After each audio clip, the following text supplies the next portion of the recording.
Bonjour à tous les amis, je suis très heureuse de vous présenter aujourd'hui ce magnifique oracle des zodiaques que j'ai reçu aujourd'hui et je suis très heureuse de le partager avec vous. Alors, il est sous fond blanc avec des dorures en relief, vraiment magnifique ce jeu, vraiment magnifique. Excusez-moi pour la luminosité. Alors, écrit et illustré par Fée Mélusine. Astrologie et sagesse divine du Panthéon grec. Aux éditions Hérold. Il est au prix de 26,90. Et oui, il y a plein de dorés en relief. Regardez un exemple de carte. Donc, on a au dos l'oracle des zodiaques. Et il est aux éditions Hérold. Que je n'oublie pas. N'est-ce pas vers le ciel que ton regard se porte lorsque tu confies tes vœux aux étoiles? Chaque signe du zodiaque porte en lui une part de lumière et une part d'obscurité. Partir à la rencontre de ces polarités, c'est entamer un profond travail de connaissance de soi et débuter un véritable chemin initiatique pour trouver l'équilibre intérieur. Ce sublime oracle, constitué de 44 cartes richement illustrées, à l'univers foisonnant de symboles et de légendes mythologiques, vous délivrera de nombreux conseils de tirage pour appréhender les différentes facettes de votre personnalité. Réaliser des choix de vie éclairés dans les domaines professionnels et sentimentaux, ou encore révéler votre potentiel pour vous reconnecter au cycle de l'univers et de la vie. Laissez-vous guider par le ciel et la sagesse divine du Panthéon grec, au fil des signes du zodiaque, des astres, des saisons, des éléments et des maisons astrologiques. Donc 44 cartes et 144 pages. Tirage proposé par Sandrine Hk. Donc, on va l'ouvrir.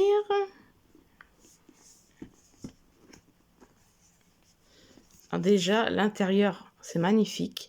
Il n'y a personne qui est né sous une mauvaise étoile. Il n'y a que les gens qui ne savent pas lire le ciel. Voilà le bouquin. J'ai déjà parcouru. On va voir ensemble. Les cartes, ce sera après. Astrologie et sagesse divine du Panthéon grec. Voilà, le dos est comme ceci.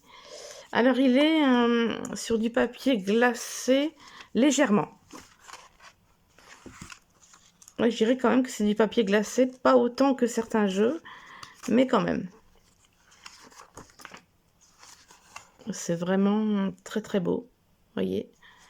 Je m'excuse, il y a beaucoup de clarté avec ma fenêtre. Hop.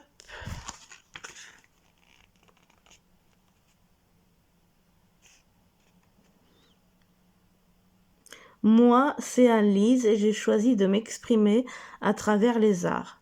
C'est en toute humilité que je te livre ce travail d'une année qui m'a aidé à y voir plus clair en moi. Véritable chemin initiatique, plein d'amour et de reconnaissance, puisse cet oracle te guider et t'accompagner à ton tour. On a une introduction, les zodiaques, les saisons, les astres, les éléments, les maisons, une bibliographie. Introduction. Ce jeu, un jeu divinatoire dédié à l'astrologie.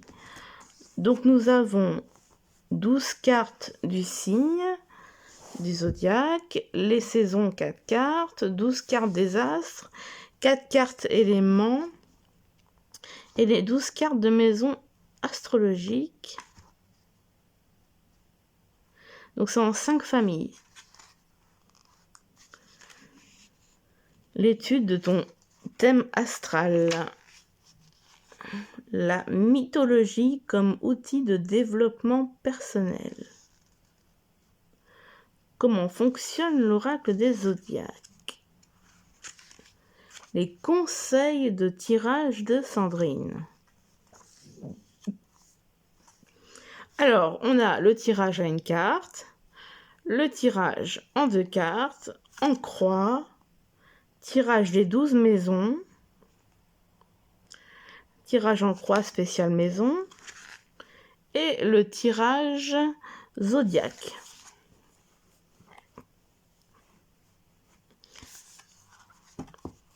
Alors, les zodiaques, donc là, le bélier, donc il y a l'élément, la saison, l'astre, la maison astrologique, la qualité, le signe complémentaire, la polarité, mythe, devise.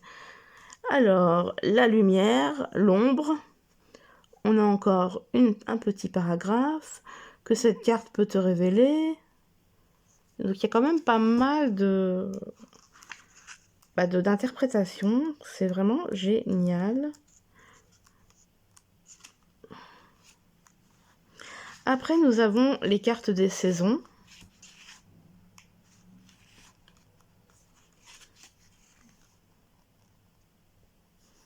Printemps.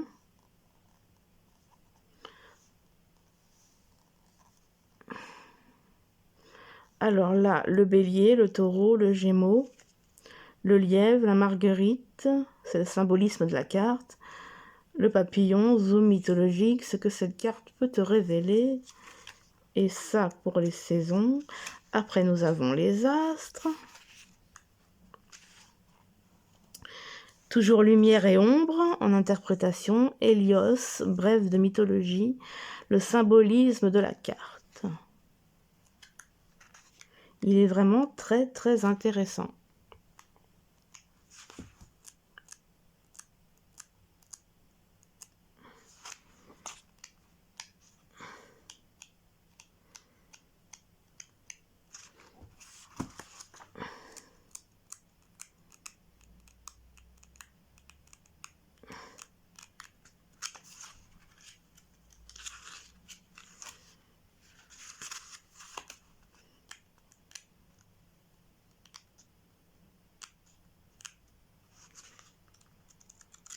Après, nous avons les éléments feu, terre, air, eau, les maisons,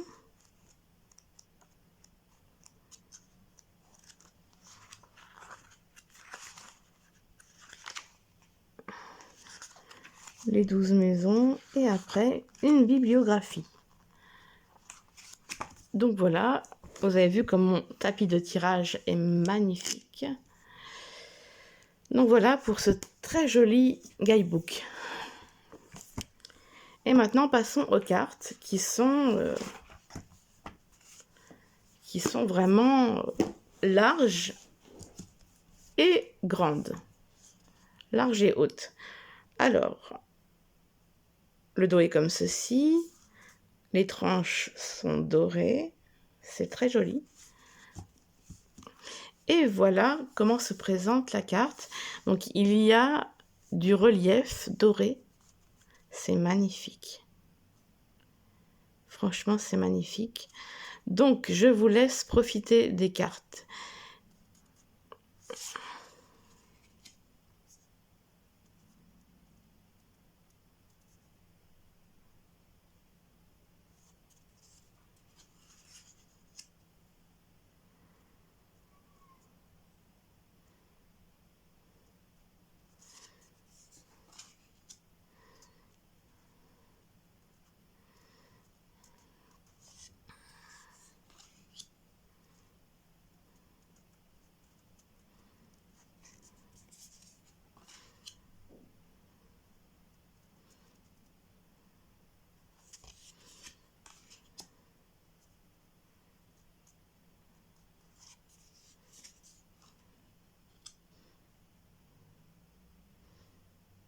Ah, il y a des mots-clés à l'endroit et à l'envers.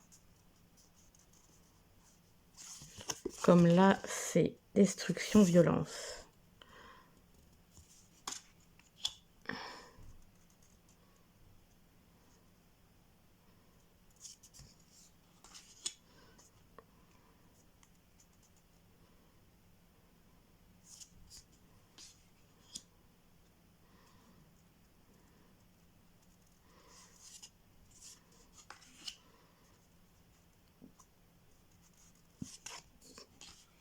On passe aux saisons.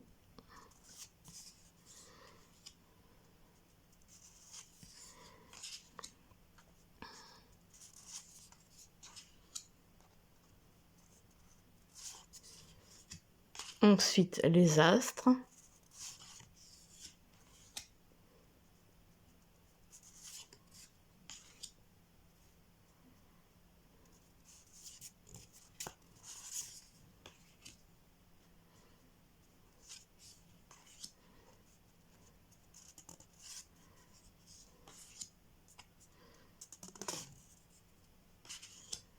Il est vraiment magnifique.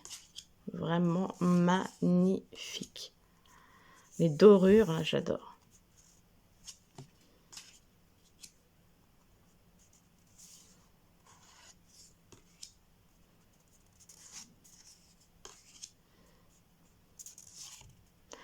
Ensuite, les éléments.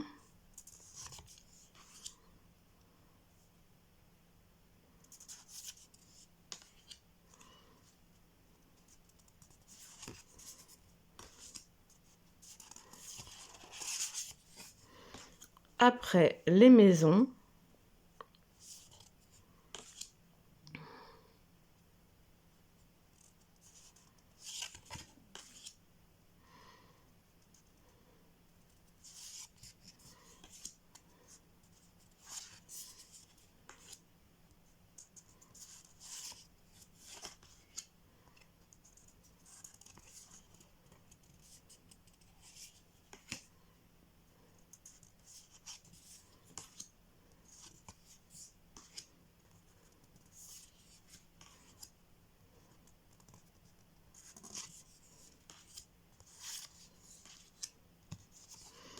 Donc voilà, je me demandais... Oh, excusez-moi. Donc il y a bien 5 familles, zodiaque, saison, astre, élément, maison. D'accord, d'accord. Eh ben, on va en tirer une petite carte. Ah, elles accrochent un petit peu.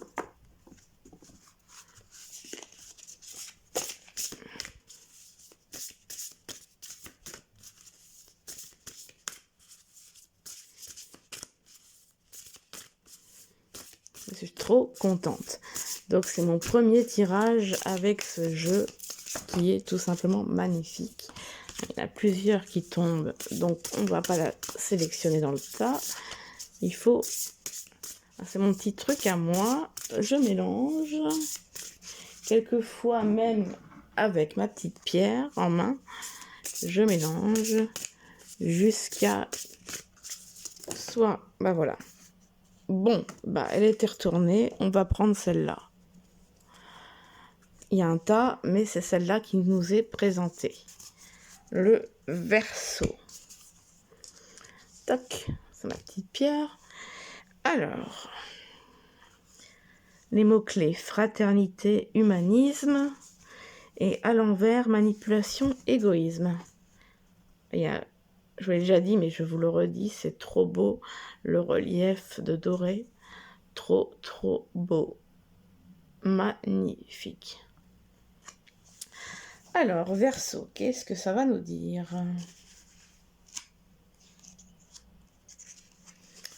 Nous voilà au Verseau. Alors, je vais vous lire ça. Alors, la lumière. D'abord, l'élément, l'air. Saison, hiver du 21 janvier au 18 février. L'astre, Uranus-Saturne. Maison astrologique 11. Qualité fixe. Signe complémentaire Lion. Polarité masculine. Mythe. Ganymède, Héraclès et les écuries du roi Augias. Sa devise, on ne vit qu'une fois.